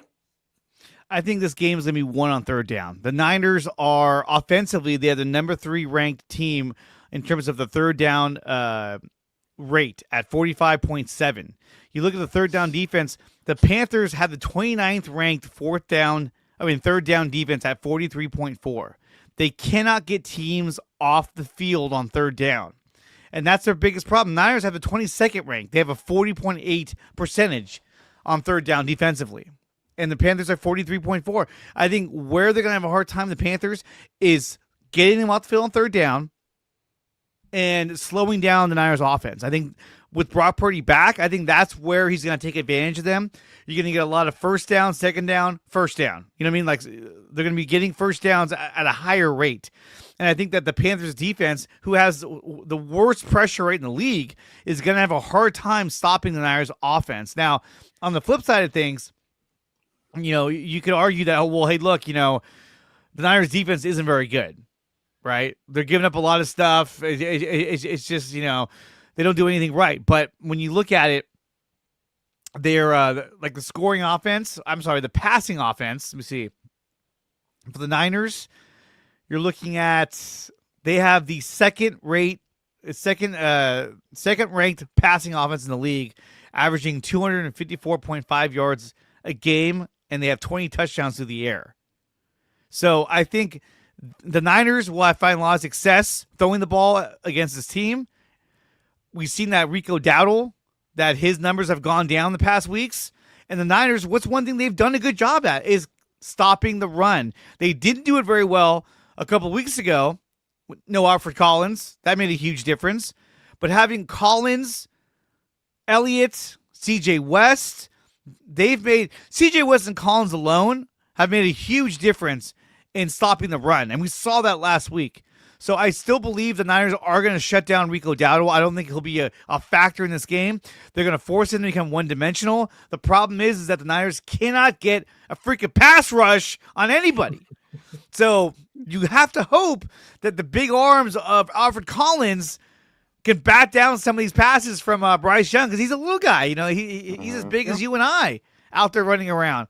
So the Niners are going to win this game. I have no doubt in my mind that they're going to win this game. You said that they stopped the run last week. They did.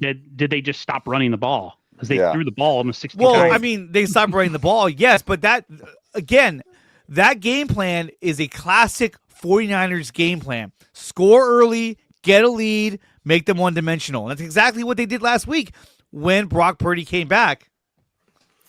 I think it's important to point out that despite, yes, the Cardinals having to pass the football to play some catch-up against the Niners last Sunday, in the team's what looks to be 12 rushing attempts, they had a total of 34 yards. So even when the Cardinals ran the football, which wasn't very much to Aaron's point, they weren't good at it either. And that may change against the Panthers, who Dowdle is a top 5 running back in regards to production this season. I do want to maybe... Usually this is a part of the show where I tell Aaron, don't worry, it'll be okay. It'll be okay. and sometimes I'm wrong. And sometimes I have to kind of eat my own crow the next Friday, which has happened plenty of times this year so far. But I do want to point out the Panthers offense is terrible. Like, they're not, they're average. No, they're terrible. 13 points against the Jets, 9 points against the Bills, 16 points against the Packers, 7 points in a loss against the Saints at home a couple of weeks ago. And it took them an overtime session to score 30 points against the Falcons, who they lost their starting quarterback, who isn't great, Michael Penix, but Kirk Cousins couldn't put that game away, giving the Panthers offense multiple chances to come back. And on top of that, they are below 50% in the red zone this year. They're also below 37% on third downs this season as an offense. They're terrible. Bryce Young has thrown under 150 yards in 3 of his last 4 games. He's thrown 2 picks, fumbled 4 times, and been sacked 9 times. On throws 10-plus yards downfield, he's the 39th ranked passer in the NFL.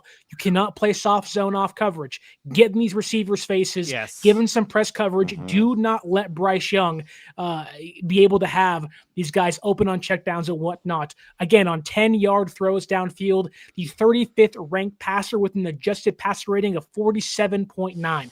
A 33.8% accurate rate in 7 turnover-worthy plays. That is a 6th most in football. Bryce Young, quite frankly, unless he's throwing to McMillan 8 times a game, which he does often and tries to, he sucks. He's the 36th ranked quarterback in football this year when blitzed.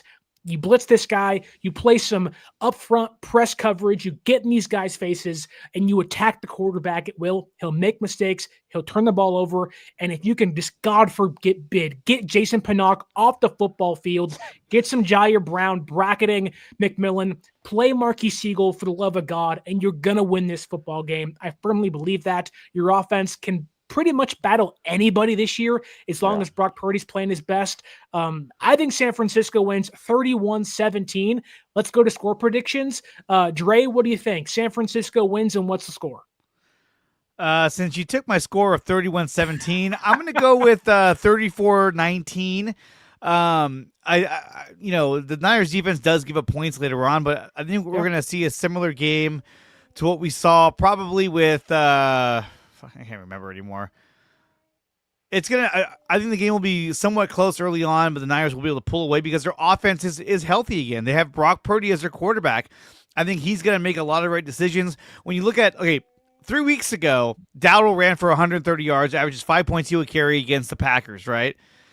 Since then, against the Saints, he averaged 2.9 and only had 53 yards rushing. Against the Falcons, he averaged 2.4. So if you're going to tell me that he's going to average more than that against the Niners, I don't think so. I think the Niners shut down the run game, make them one-dimensional, and I hope that we can get pressure on the quarterback because when it's 3rd and long, they have been horrible at converting that 3rd down. So I think that's the game plan for the Niners is shut the run game down, force them to 3rd and long, and get off the field. And then if they do that... And if they do that, then they're going to win this game. Like I said, my final score is 34-19. 34-19, that's Dre's final score. Mine's 31-17. Aaron, what do you got? I think last week I went 35-24 Niners, and it was 42 or 41-22. Mm-hmm. So I'm going 49ers 38. I'm going the Carolina Panthers 21. Okay. I think the Niners defense, we're going to get a good idea either how good or how bad they are in this game, depending on how the Panthers offense either continues to suck, like you said, and their quarterback continues to suck, or we're going to see more of the miscommunication, lack of effort on the, in the pass rush where they just don't get close to guys. They got to tackle. I mean, the Falcons' defense is terrible. We've seen that already when the Niners played them. So to me, this is going to be a really telling game. I'm only going 21 just based on the Niners. They just can't get to the passer. They just can't. Yeah. They don't get near the passer. 21 points is like my default score if you can't get to the quarterback. It could get really high if they had an actual real quarterback and an offense that scares you. So I'm going 38-21. I think the Niners hopefully don't have to settle for any field goals outside of 50 yards this week because that could be a serious problem with Mr. Gay coming in to kick. So sorry, I knew you were going to react. So yeah, I'm going 38-21 49ers. Niners win, go to 8-4. All right, Mike, you're the last one on the list. What do you got for us? San Francisco win or they losing on Monday? No, I think they win this game. This is a game that they should win. Even with all the injuries on their side, they're playing at home. It's Monday night. Offense fully healthy, And the best way to supplement the defense, and this is going to be their strategy going from every game going forward, is you just keep your defense off the field. You got to play time of possession, ball control, keep the offense going, long drives, convert on third down, and just limit the snaps on defense so that these guys become one-dimensional. So I'm going to go 49ers win this game. I'm going to go 31-27. I think it's going to be a little bit closer. Maybe some garbage time points by the Panthers at the end. Okay, you heard it here first. We all have San Francisco winning. Shocker. But Mike has it being a one-score game. The rest of us have San Francisco winning by 2 scores or more. That does it for us here on the Cover 3 podcast. For Mike, for Aaron, for Dre, you can find us all on social media at the tags on the screen for you yourself. You can also find us on YouTube and Mike on X and Twitter. But Niners big game, Monday Night Football, Panthers prime time, Levi Stadium, a must-win wild card matchup for San Francisco in week number 12. Go Niners, and until next time, for Aaron, for Mike, for Dre, I'm Sterling Bennett. This has been the Cover 3 podcast, and as always, stay faithful.